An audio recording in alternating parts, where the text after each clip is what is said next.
item, opening item, meeting commencement, public comment. Anybody here from the public to speak? If not, moving on, approval of meeting minutes. I'll make a motion. Is there a second? Sheila.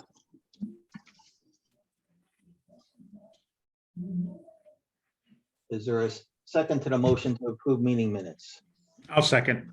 Thank you. Motion, move and second it, all in approval? Aye. Aye. Just, moving on, transportation planning, LOTSIP update from Mark and Karen. All right. Ray, do you want to go through just introductions or just to see who's on the call? Sure. I think everybody knows me, but Ray Rogozinski, Director of Public Works, City of Bristol. Mark Posinetto, Town Engineer, Woket. Mayor Tom Dunn, Town of Woket. Brian Asteriak, Town Engineer, Seymour. Hey, Brian. Sheila O'Malley, City of Ansonia. Lenny Asser representing Steve Sorty. Morning, Lenny. How you doing? Good, good. Morning, Sarah Rodesi, DOT. Hey, Sarah. Thank you for joining. Shelley Plude, SLR for the Town of Woket. Morning.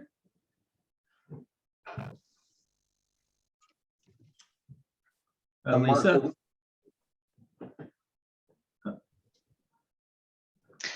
Hi, Lisa Slonis with Weston and Sampson here today with the Borough of Naugatuck. Good morning. And let's see, Michael Fisher. Yep, Mike Fisher, BL Companies. Morning. And then from NVCOG, we have myself, Mark Nielsen, Josh Lakar, Karen Svets. Kevin Ellis. John DiCarlo. and then on the remote, we have Desiree Blanchard and Rich Donovan and Aaron Boudris. Okay, I think that's everybody. Did I miss anybody? James Stewart is joining now. And Jim Stewart's joining right now as we speak. Charles Wayer. Weigert. Yep. And then so with two more towns, we probably do have close to a quorum, correct? Yep. So I guess just moving on the agenda then, Mark and Karen, a update on new projects for LOTSIP. I see. I just want to give a snapshot of where we are in terms of the program, in terms of funding. This chart sort of lays out all the projects we have commitments to fund, under design, under construction, completed.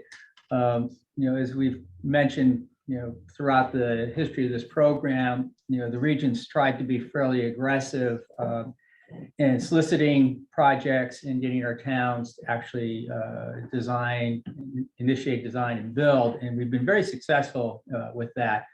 As you can see, we have basically had 38 projects gone through the process over the last 7 years of the program, which is a good, healthy number. 13 have been completed, six are currently under construction, and an additional 12 are in design. And correct me if I'm wrong, but we're expecting about 4 or 5 to actually proceed to construction this summer. Is that about right? If all goes well. If all goes well, it's so a summer touch and go for the summer, we'll see. Yeah, so the bottom line in terms of finances, you put that chart in the next chart.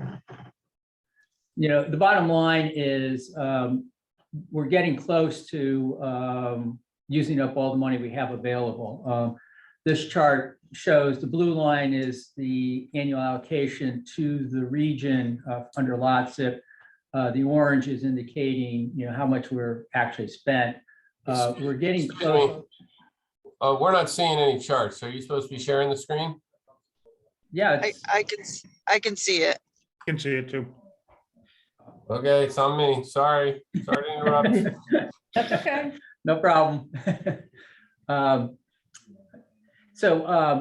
But basically, as we're getting into probably mid 23, we're likely to be sort of, I don't want to call it a deficit situation, but our allocation is, what we're programmed is actually more than what we have had allocated.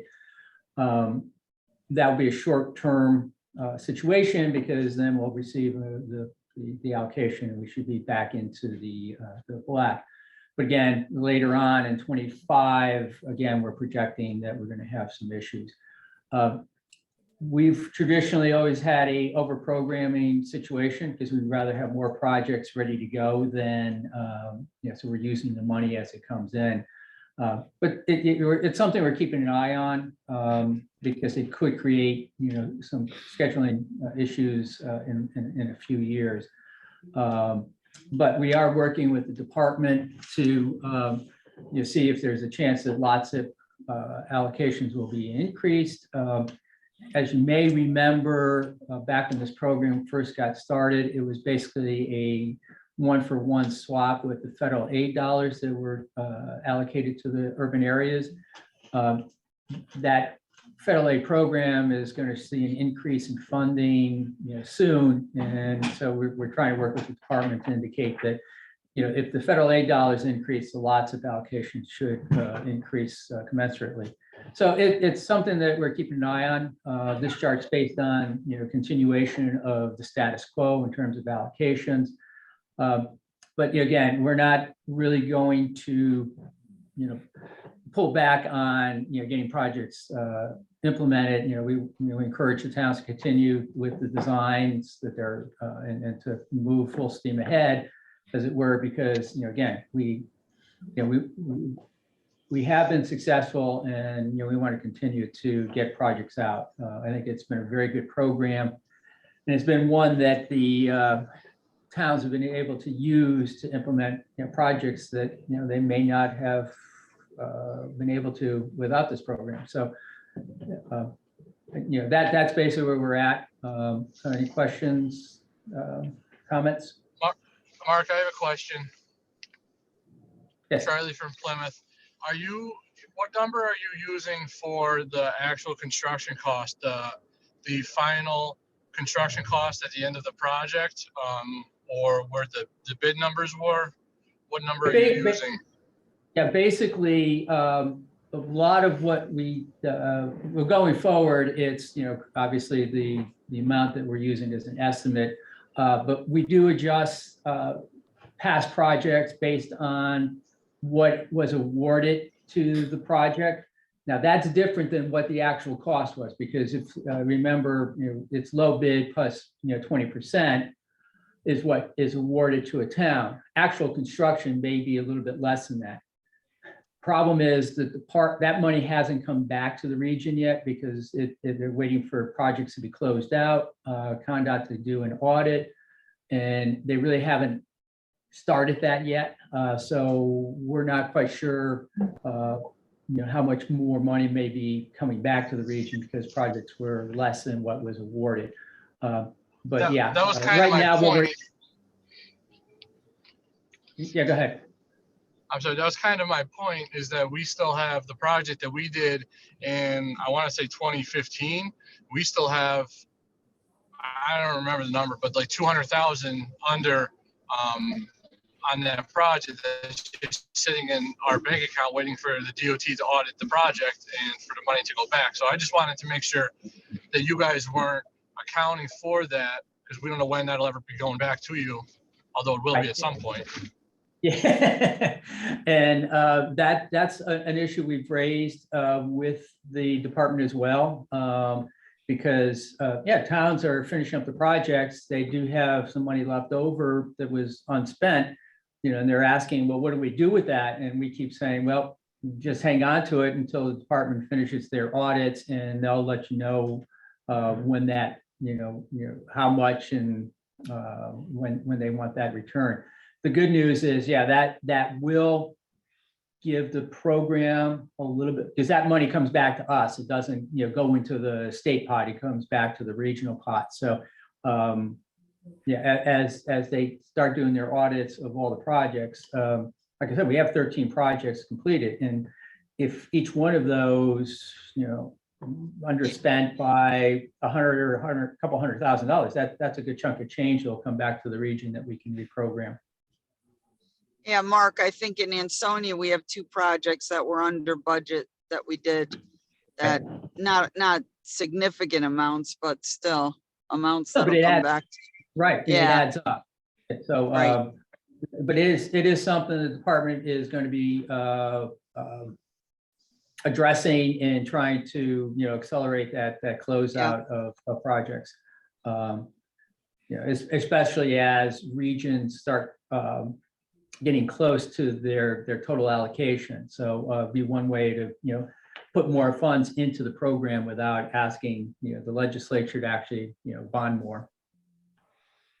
But it's something we'll keep you guys posted as the department, rolls out their auditing and closeout procedures.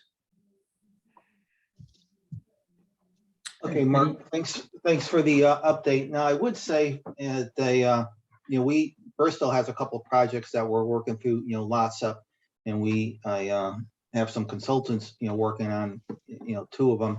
And I would, certainly, I believe our consultants underestimated the interaction and time associated with, even NVCOG just kind of administrating, through the process,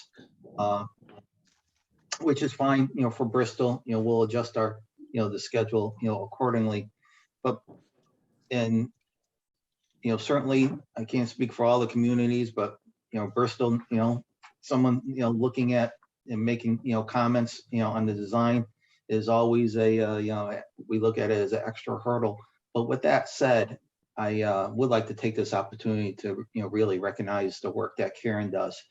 She looked at one of our projects and made some very good comments that we're incorporating to the design. So I think there's a lot of value that NVCOG, is adding. Yeah, thank you, Ray, Thank you. because that is one of our key goals in this program. We do want to get projects built and the money out to the towns, but we also want to make sure that the projects, meet the purpose and need for that project. And, so that's why we do that third-party review and internal review, Well, just to make sure everything is, all the projects are done. Mark. Yeah, Mark, I agree with Ray, and I appreciate Karen and you and your review of our project. I think the third-party review is just kind of a bit much, but I mean, I know it's part of the program, but that just adds another layer of time where, when you have a qualified engineering firm that has, done the work and you folks are reviewing, I'm not so crazy about the third-party review. I'm sorry to say. Yeah, Sorry. and we sort of agreed, but having said that, I think it's necessary. Thank you. Yeah, But thanks. I would like to, Whoever as I agreed. said, my main point was to recognize Karen's value. Thank you, Ray. I appreciate it. And I just, my experience with the third-party review has been positive. It does add, extra time to the project. But I just don't think it's necessary, Karen. Well, with all due respect, sorry. yeah, I mean, one of the big things is we want to make sure when these go out to bid and then they're in construction, there aren't any surprises and overruns and things like that. And that's one of the places where the third-party review helps out a lot. Yeah. So it is a layer of protection, for the municipality. Yeah. In our opinion. Just, moving on to the schedule, there's a item for Todd Road Culvert for Wolcott. Yes, so this is a new project being proposed by the town of Wolcott, although it was part of the Todd Road reconstruction project. Originally, it was a long section of road that included this culvert. And during design, this is going back a few years, there were some issues with the design of the culvert, and, you know, it was going to take a lot more time to get the culvert part of the project designed than the road. And the town of Wolcott decided, you know, that they really needed to address the deficiencies with the road. So they pulled out the replacement of the culvert. It's probably going to be like a box culvert or a very small bridge. And so now Todd Road has been completed, and now they'd like to have a separate project to construct the culvert or the bridge. You know, I just want to mention that years back, the TTAC members, we discussed whether or not to allow bridges in the program. Yeah. And for the most part, you know, the preference is to try to use other funds that are available for bridge projects. However, this one we're kind of looking at as it was sort of in already, and it was grandfathered in, and we've had other bridges, you know, that were in the program that were more or less grandfathered in. So I know Mark is here from the town, and Shelley from SLR, if anybody has any specific Well, questions. So if I Mayor may, Don. just- if I may just say, so once again, at the very, Bristol has one, you know, bridge, you know, going through the program.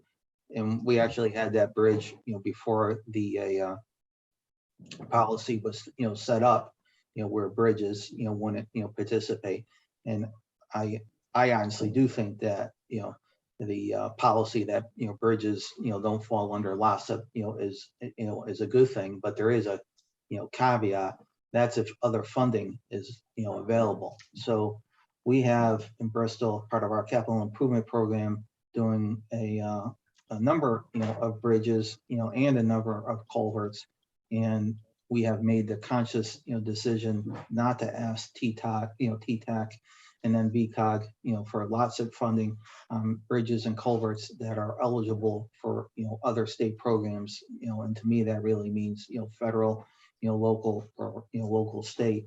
And then we have another one is happens to be Divinity Street that, you know, due to its size, doesn't fall under those two programs. So I guess my main question on this culvert is it eligible for state local bridge funding? And if so, what percentage does Wolcott get in funding? I think I have a slide on that. Can you go to the next slide, whoever's running in here?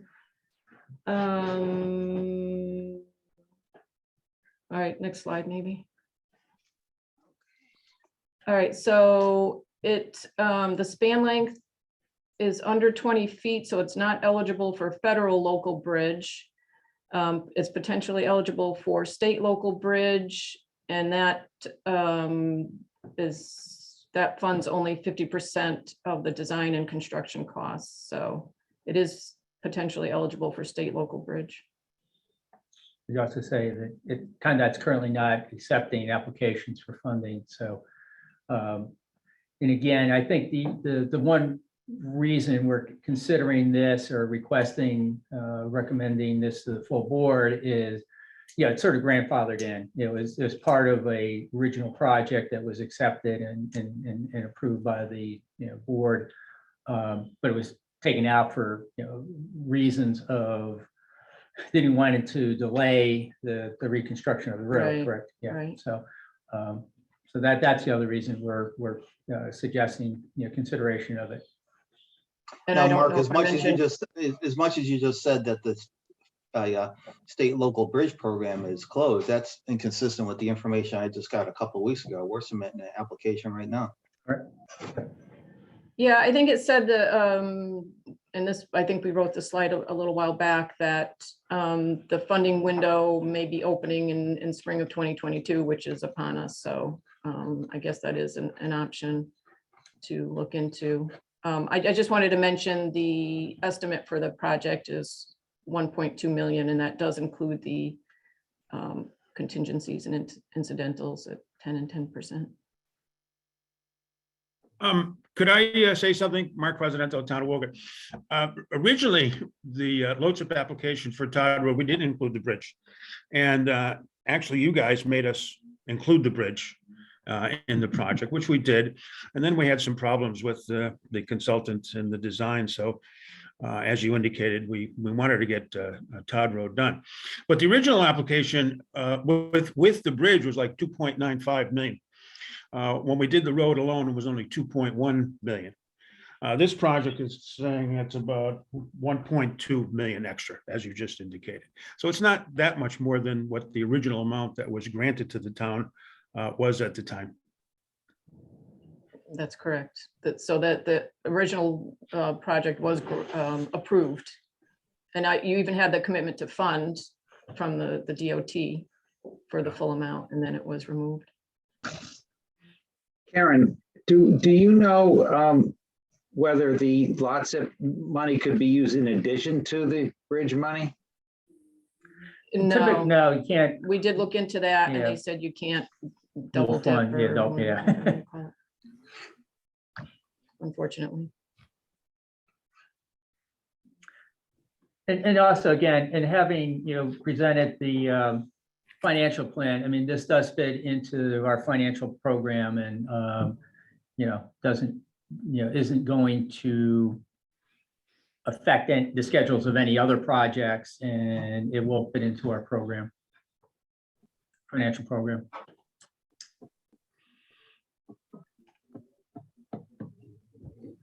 So could you say that again? Was this included on that chart that you showed before? Yes, yes. Because what we do in that chart is we include all applications and pre-applications in there, so we can get a full picture of, what our financial outlook is like.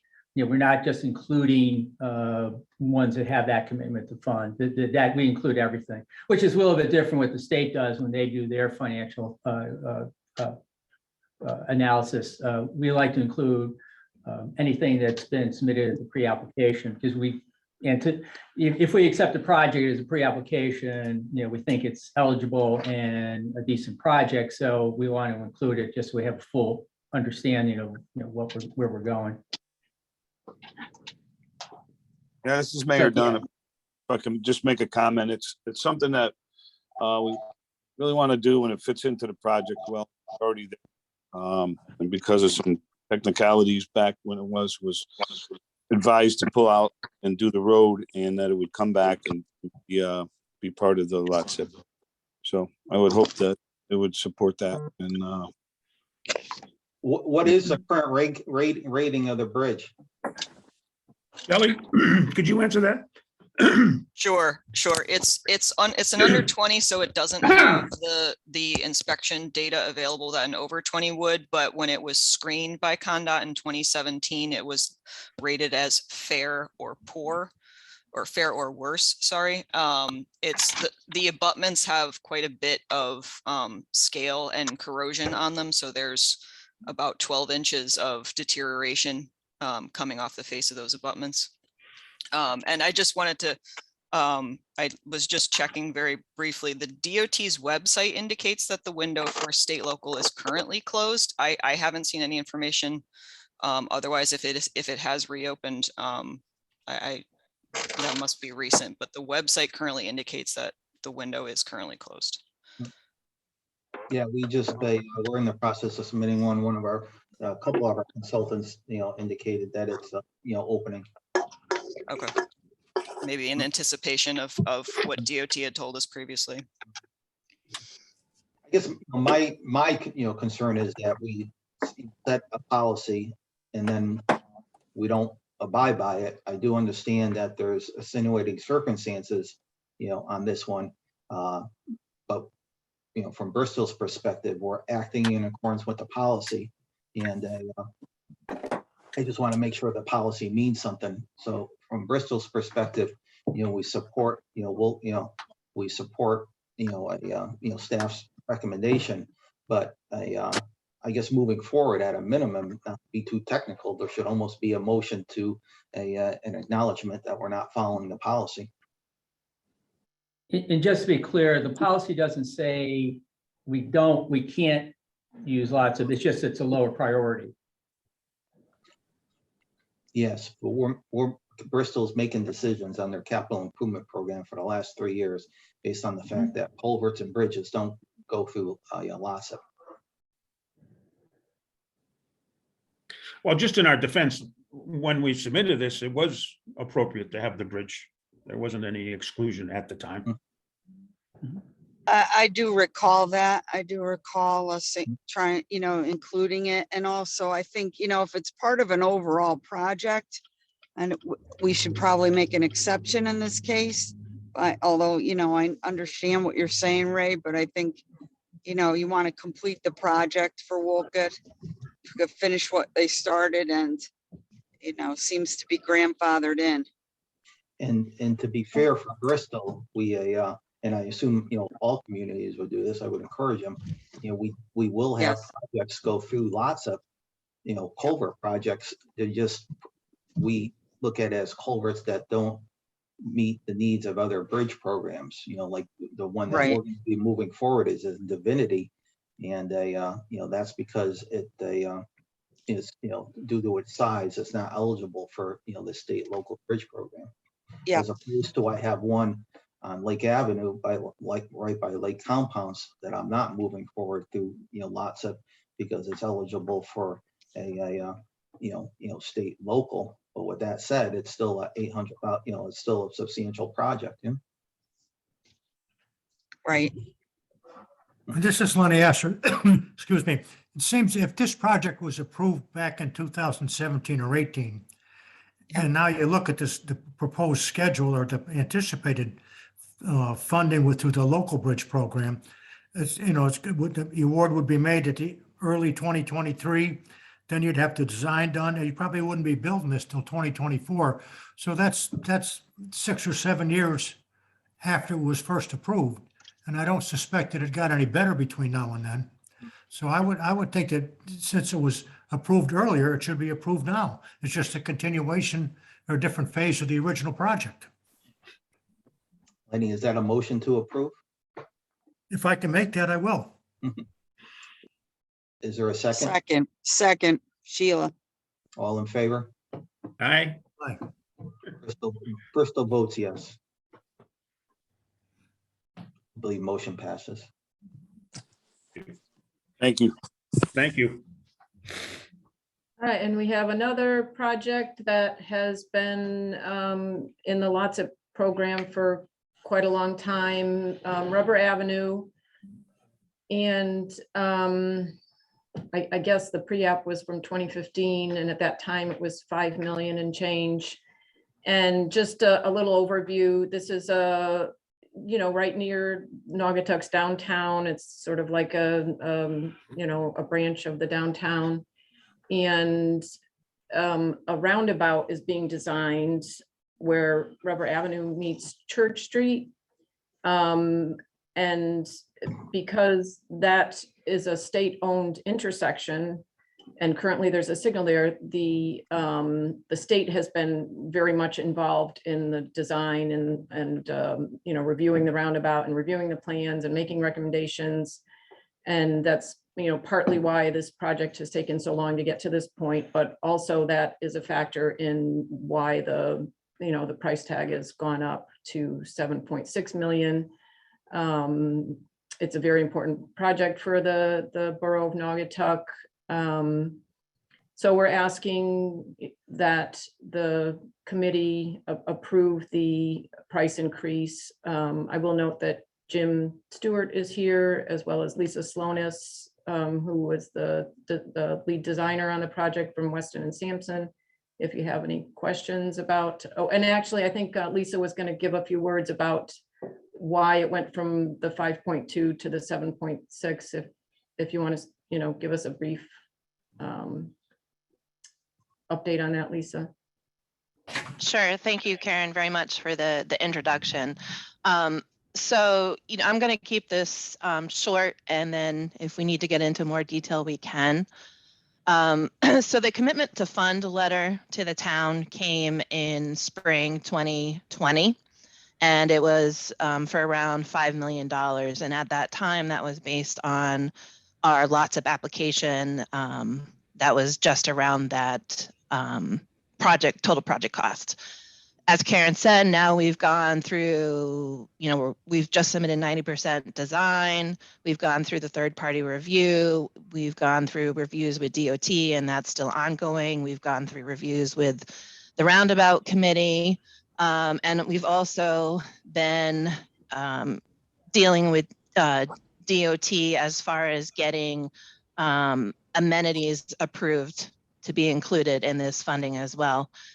So in general, if we just focus on the major and minor contract items, because those are really the items that change, we're looking at an increase of roughly 1.9 million from 2 years ago from the application. And I'm just going to focus on some major items. One was there was an increase in the project length by a couple hundred feet on both the east end and the western end of the project.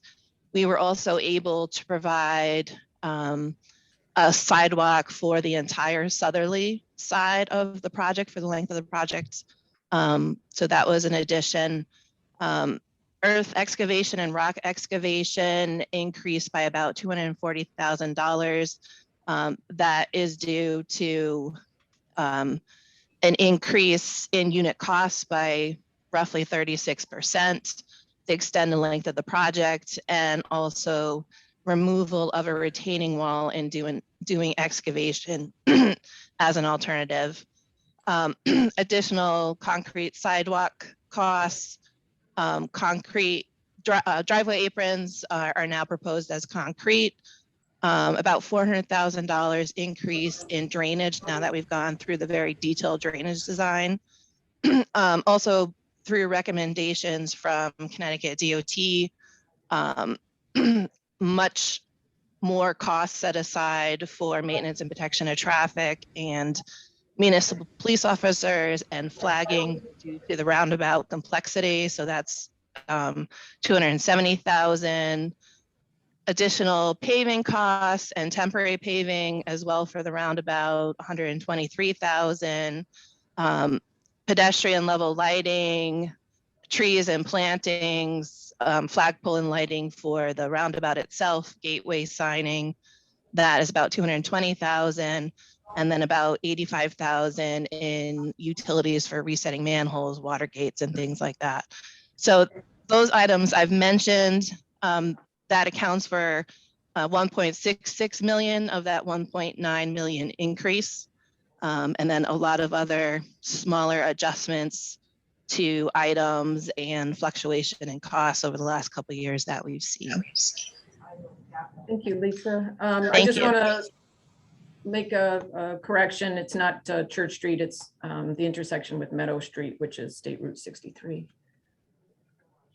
I don't know, Mark, you want to comment how it might impact the financial plan? No, and again, with the charts that you presented earlier, it includes the higher amount.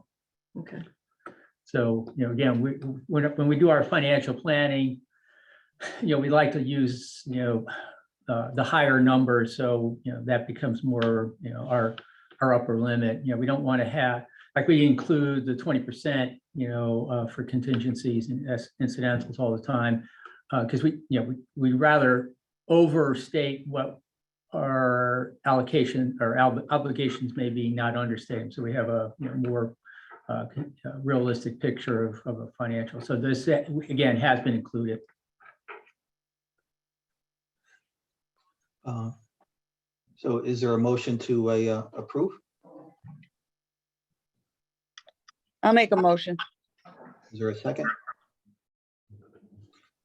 Seconded by Wolkett. All in favor? Aye. Aye. Aye. Jim, not to put you on the spot, but if you can just maybe, I don't know. Abstain? Yes, but no, I don't even mean that. Just maybe just your thoughts on how you feel about the proposed roundabout. Honestly, there's something that Bristol has come up on several projects, and quite frankly, we have a concern just as far as like public support for roundabouts. Just kind of how you look at it. It's been a real long road. And it was hard, certainly to get to this point. Let me tell you, the state, Scott Bushy was tremendous in convincing the elected officials that it was the right thing to do, or is the right thing to do. The public, everything I've heard, the public is against it, probably 2/3 against it, until it actually goes in and they drive around it for 6 months, and then it becomes 2/3 for it. But the elected officials are really looking forward to it, and they just want to see it happen. They're already looking to put another one in at some point in the future. I'm looking to wait and see how this one works out for us. But the mayor's putting a lot of stock into this road and intersection, and looking for it to help rejuvenate the town. He's looking to sell 3 or 4 municipal properties on Rubber Avenue. He's looking at he's creating a TIF for Rubber Avenue. He just started talking about starting a facade improvement program.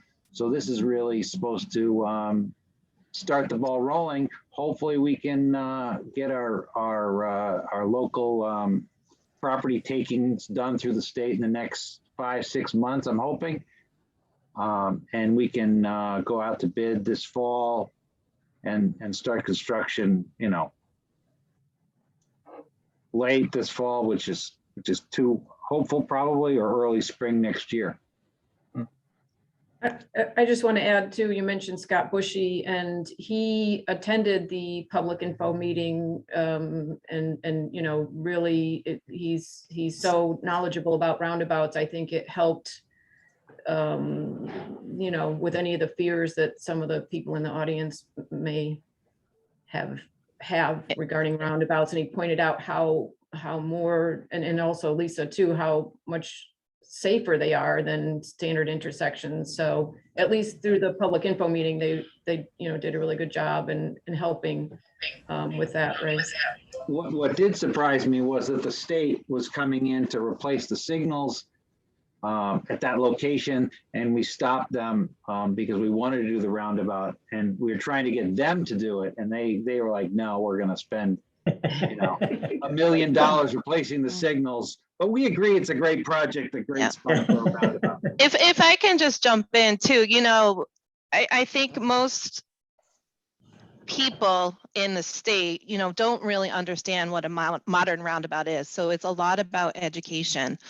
And, even before we had the official public information meeting for this project, early on, we had an informational meeting, which was about a 2-hour-long meeting that Scott Bushy was there with us. At the beginning of the meeting, there's so many misconceptions and misunderstandings about what a roundabout even is. People picture, an old traffic circle and all kinds of messes. But through that long meeting of 2 hours, going back and forth and answering questions, the tides really changed in the room. And most people there understood that a roundabout is a great thing, and it's a safer option for that intersection that has a high crash occurrence rating there now.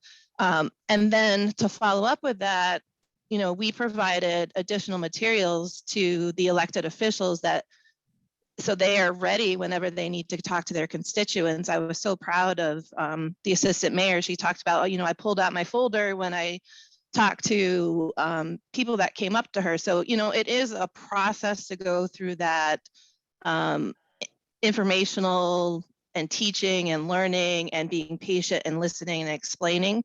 But, I think for the most part, the process went well. It's definitely some added steps to account for, but it was definitely a good process. Lisa, this isn't directed to you, even though I started off in consulting and came at it from an engineering perspective, and I always look at the objective is to obviously get a project designed and built. But I can tell you from being public works, life's not as easy as just getting something built. it has to be, accepted by the community. So ultimately a project success is determined by, how it's, received and, to a certain extent meets the needs, of the community. So it's not just, I think there is an education to get support, but ultimately, people have to accept their project, Yeah, Ray, we have like, I think 25% Portuguese in town, and they all were all for it immediately because Portugal's got roundabouts all over the place, and they think we're backwards for not having them. Yeah. What I learned was, one, that they can absorb and handle a lot more traffic than a signal, which surprised me. But the other benefit that I'm looking forward to is I go to that signal and I go through it several times a day. And when there's no traffic, it drives me nuts because I'm sitting there watching no one go through it for minutes at a time. So I'm expecting the public, most of the public, when they go through there, when there's no traffic, are going to go, wow, I never stop anymore. Mhm. So I think that certainly you're going to get pushback if you try it. Certainly a lot of pushback. And call me in a couple of years. If I answer the phone, it was successful. And just, I mean, I guess everybody knows this, but it's just gonna look so much nicer. It's, you're not gonna have all the wires and the signal heads and the poles, the holding up the signals and all of that. I mean, it's really gonna be very attractive for this area. A nice addition. So thanks for indulging me on sidetrack for roundabouts. But just moving on the agenda, for bus shelters, Mark and Karen. Kevin. Oh, Kevin, Yeah, so sorry. we are currently working on a installation of bus shelters within the valley towns. We recently had a stakeholder meeting last week, going over the project to get initial feedback. We have around 20 or so sites that we're currently recommending for new bus shelters. The process is still ongoing. On our website, we do have a story map which kind of walks through all of the shelters, so you can go on our website and take a look. But right now we're just soliciting feedback about if municipalities like the shelter locations, if they have any concerns or questions, and we're just excited to move forward with this project.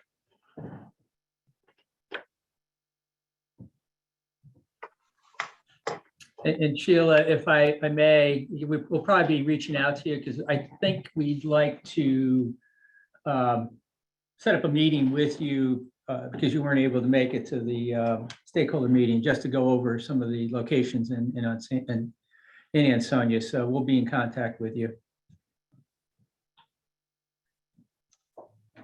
And then the next item is CT transit shelters. So we are currently looking at acquiring the funding and investigating bus shelter sites for specifically Waterbury and Bristol. We're still in the process of selecting sites, but it is something that we're looking to do within the next several months, because there's money to go around, especially with the new infrastructure bill that has been recently passed. So we want to improve these areas in terms of bus transit. I'm not sure if anything else to add, Mark.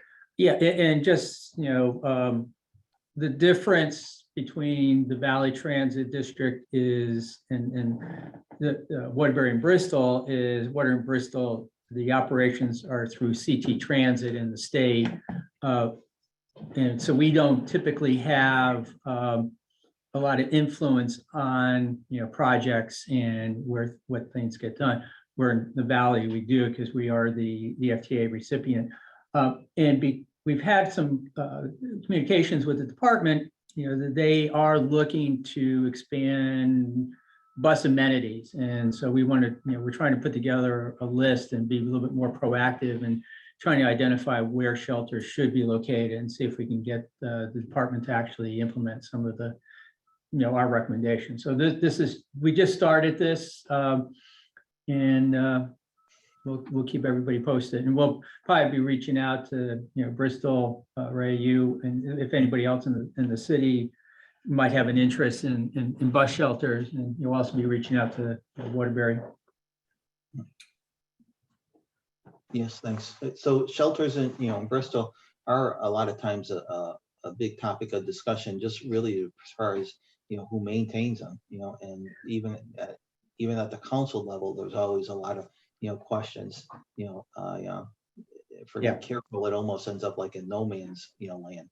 I think the reality is in Bristol, the way it's evolved, whoever installed it on day one, is, ideally would be responsible, for it, but, ultimately they're not. That's not necessarily even a negative thing. It's just, means that at one point they were committed to putting a shelter on, and then they're, so, ultimately it's a task, by Public Works, we acknowledge it and we build it into our budget, but it is a topic of discussion always. Thanks. Just if there's no other comments on that, just environmental, Aaron. Good morning. Just a couple quick updates. FEMA has given final approval to the NVCOG hazard mitigation plan. So you're all now eligible to apply to DEMIS for hazard mitigation grants administered by FEMA. And these plans will be active through January of 2027. We distributed hard copies to all of your towns, and all of the documents have been posted on the NVCOG website at the address on the screen there. New federal funding in the bipartisan infrastructure law may help implement actions identified in the plans. For instance, funding for the Building Resilient Infrastructure and Communities, or BRIC program, has been expanded. And there's also a focus on funding for culvert replacement in several programs. So take a look at that. And, we'll also be looking at ways we might be able to put together regional programs for culvert replacement. Mark, I don't know if you want to talk at all about that, but we've discussed that. It's just something we're keeping an eye on, because the guidance from US DOT isn't out yet regarding, how they're going to roll out the culvert program. It's discretionary funding as opposed to formula. So applications are going to have to compete nationwide. But we're thinking that, after doing the hazard mitigation plan, we have a good list of culverts that have been identified as being problems. And so we're contemplating, does it make sense to try to create a regional program, maybe similar to a WATSIP, where, a pot of money comes to the region, and then, towns would submit applications, and then we can fund it that way, as opposed to doing individuals. Because if one town applies for one culvert, there's a lot of, paperwork involved within doing that. But if we can create a regional program, there may be a lot of efficiencies to that. So it's something we're looking into, and we'll know more when some of the guidelines from US DOT come through.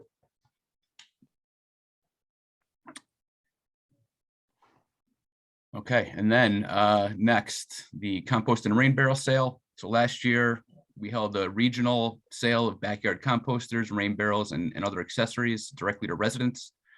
We worked with the distributor and offered residents these items at wholesale prices through an online store. And then we promoted the sale through social media and press releases. And we hosted 2 pickup events where residents could pick up their items. And last year we held those events in Cheshire and Southbury. We sold 124 composters and 110 rain barrels last year. We're planning a 2022 sale right now with pickup events on Saturday, May 21st. We put out a call last month for pickup locations, and we're working with 2 towns right now to finalize those. So we'll announce the locations and open the store soon. And we'll be asking all of your towns to spread the word through websites and on social media.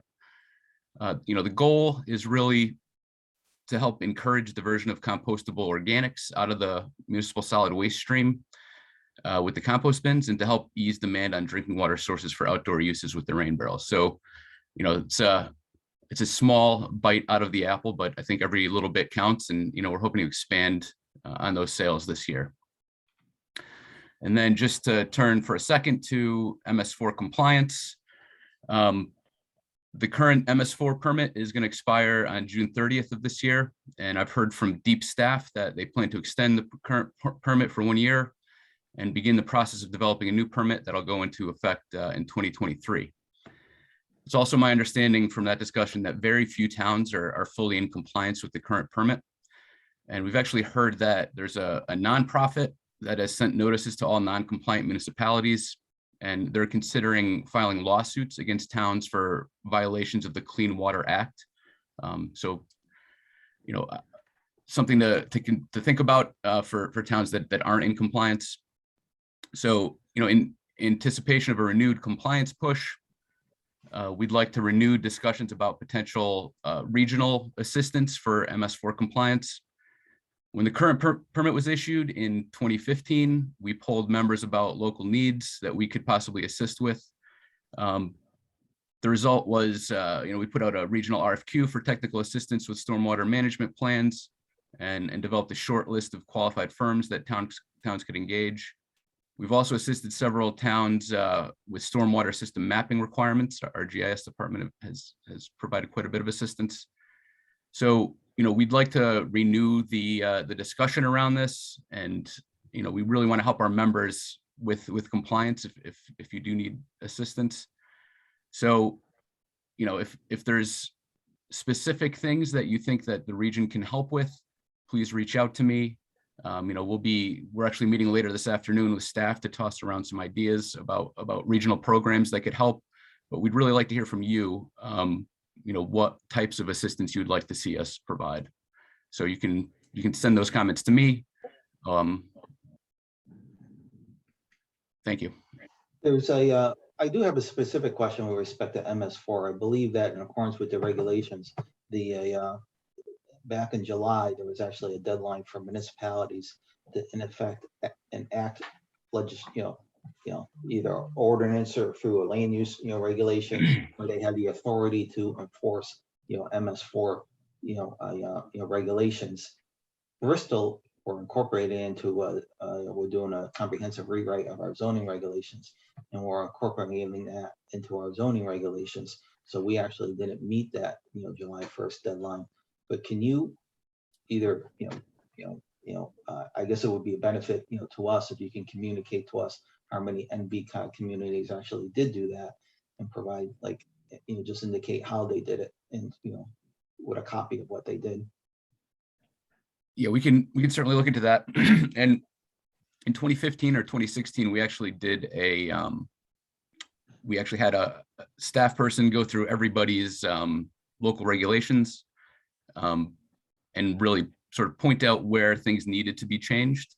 So we have those documents. We can redistribute those to all of you. They were requested to not go on our website, but we can definitely get those out to all of you. And we have not followed up, but we can do that and get that information to you. Yeah. So my question would be, my understanding in MS4, there was a specific requirement that municipalities enact legislation, or zoning regulation, or land use regulations by July 1st. And I guess my question is, how many communities did that, and what did they do? Okay, we'll definitely get that to you.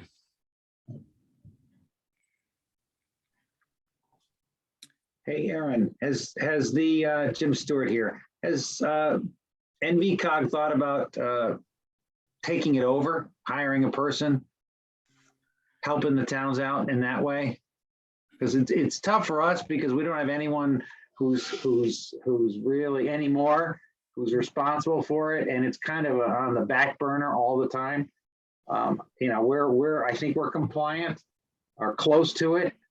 At least we're filing our paperwork and doing sampling and all that. But it'd be nice to have someone, and we can't certainly put in a person, but I'm wondering if NVCOG could at some point think about having a full-time person to work with all the towns and keep compliance.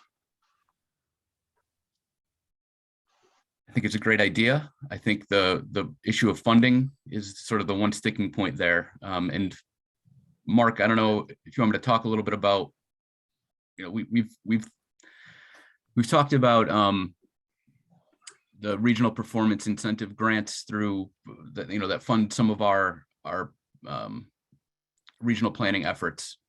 And we're considering, putting together a proposal where, yes, either a NVCOG staff or, consultant or something would be able to provide direct assistance to towns.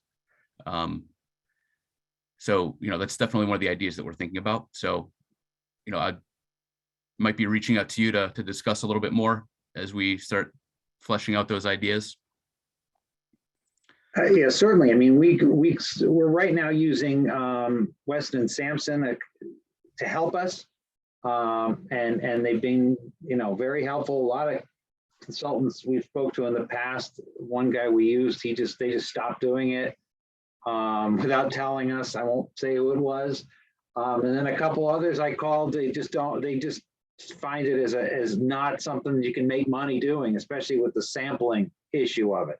So I don't think it's easy to find a consultant that will really carry the ball. Right. So, even if I know I've got a line item for consultants. So even if NVCOG was looking for a contribution for towns that wanted to participate, there might be a reason, a way to go forward. Okay. Thanks. And Jim, Mark, and again, that's something that we're going to be talking about, because I'm sure you're not the only town that is experiencing difficulty finding somebody to actually, help you with compliance. So, John DiCarlo, he's looking at it from municipal, shared services program. And again, it's something we're going to be discussing later today, and hopefully we can maybe start coming up with some ideas for a program.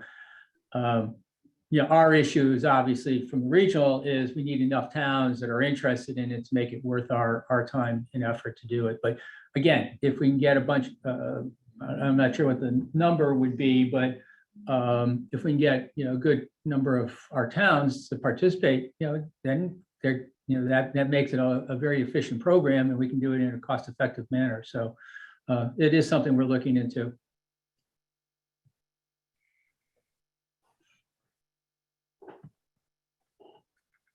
Any other comments, questions? If not, going on to grants, raise grants, and OFO. Yeah, just a quick information item. I'm not sure if you're all aware that the US DOT has announced and released a NOFO which is a notice of funding opportunity under the RAISE grant program. RAISE is now the term they use for what used to be BUILD, what used to be Tiger. It's a large discretionary program that they would release, every couple of years. And so that NOFO came out last month at some point. Problem is the deadline for submitting applications is April 14th, so there's not a lot of time, but we are working with the city of Waterbury on a possible application for them. And what I wanted to just mention is under the new infrastructure bill, what they did do, or what Congress did, is they authorized RAISE grant program for the next 5 years. So in the past, you weren't sure if they were going to have another RAISE solicitation the following year. Under the infrastructure bill, RAISE is going to be continued annually for at least the next 5 years. So you may not be able to submit something for this go around, but get ready because there'll be another release of funds next year. So you have basically a year to get a good project together. RAISE is for sort of major projects.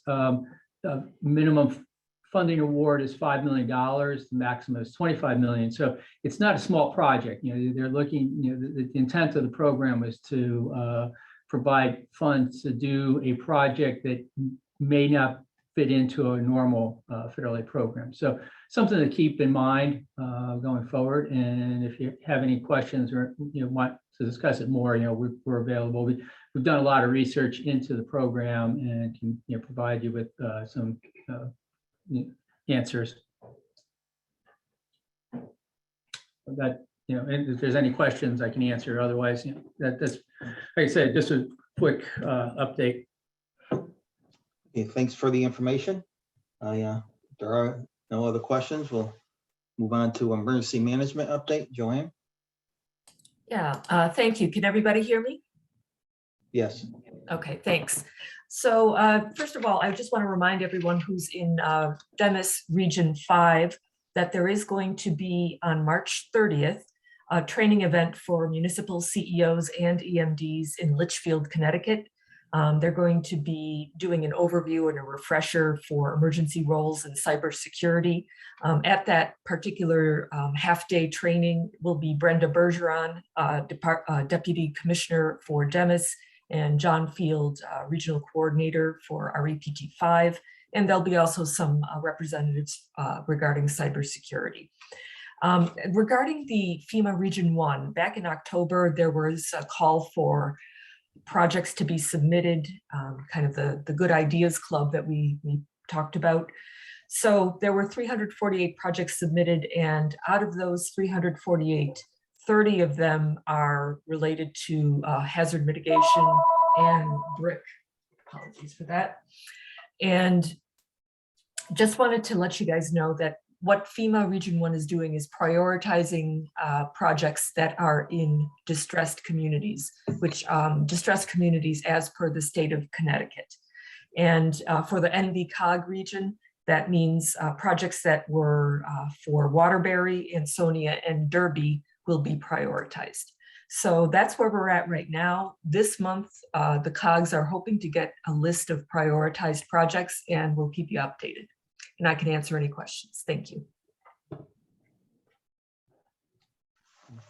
Thank you for the information. Anybody have any questions, comments? Okay.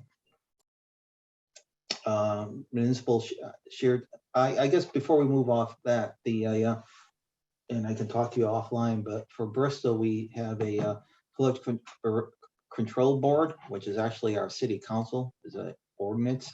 And we scheduled a meeting for the end of March. And certainly like all public meetings, we have a couple, items, for us. I just really say this just for the benefit of communities. The FEMA has come in and completely remapping our for the Coppic River, which really encompasses most of the city. So we're looking at obtaining new, FEMA maps. Certainly as part of that, there's some areas that the floodway increases. There's certainly some places where it, decreases. So that's a challenge and an opportunity moving forward. We also, over the summer, we experienced flooding, and out of that, there was a lot of community, questions regarding, FEMA, because quite frankly, in the FEMA assistant programs, in particular, the individual assistance, because to me, just as a regular resident, if your basement just got flooded and you look at the FEMA website, you would think that FEMA has programs, to help you.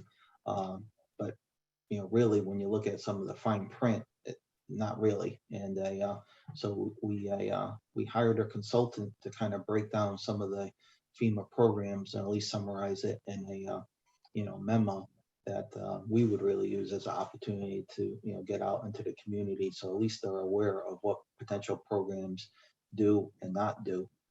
We also will use it as an opportunity to even for our own council and staff. Certainly if there's interest, I can make that available through NVCOG to other communities, and potentially even for the flood control board meeting, potentially I can ask if you're willing to have NVCOG staff there. Yes, please forward some information. Yes. Because there seems to be, every time it floods, residents, just looking for help, feel that individual FEMA assistance is an opportunity. But unless you have flooding above floor elevation and you're severely impacted, it really doesn't. At least that's our determination. If there are no other questions or comments, I guess just moving on to municipal shared services with John. Thank you very much, Mr. Chairman. Good morning, everyone. Just to step back briefly to the MS4 discussion, and I appreciate Jim Stewart's remarks on it. We have brought MS4 collaboration ideas before TTAC before, and the room was fairly quiet. This may be the time to step up and show some interest in it. Aaron mentioned that there's a private entity that's considering filing litigation against towns that are not in compliance. We know there are towns that are not in compliance of ours. They may think they're in compliance currently, but they may not be. And the question is, do you really want to wait until that happens before you get yourself in compliance?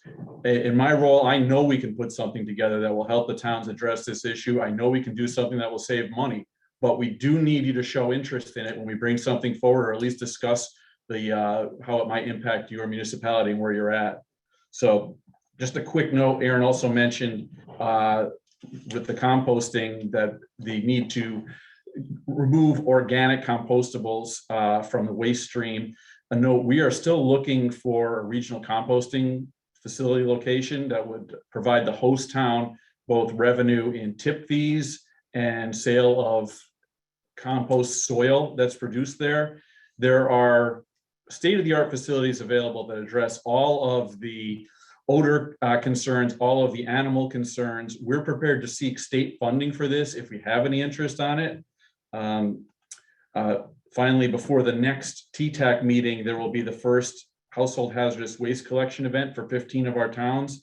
It'll be in Ansonia on Saturday, April 16th. Christine O'Neill will be the NVCOG point person for the program going forward. She also sent an A-frame sign order inquiry to all the participating towns yesterday. Please respond to that inquiry if your town is one of the ones that orders signs for household hazardous waste events, and happy to take any questions.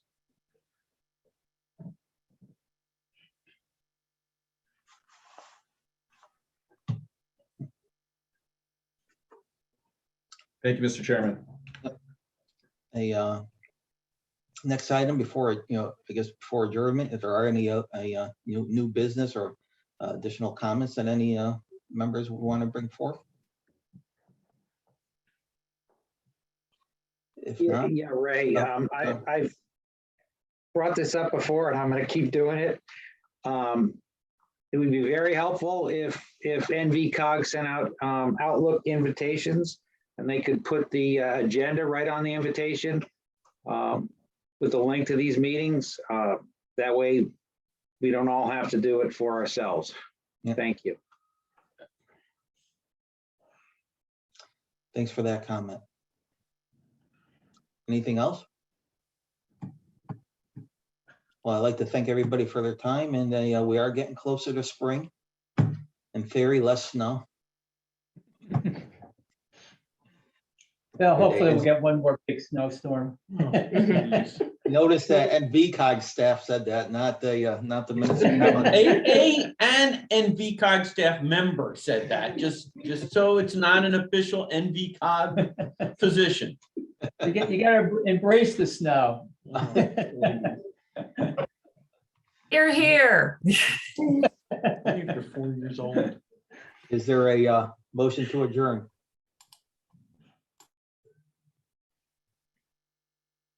Motion to adjourn. Second. Again. All in favor? Aye. Aye. Aye. Thank you very much for your time. Have a good day. Thank you. Thank you. Bye-bye.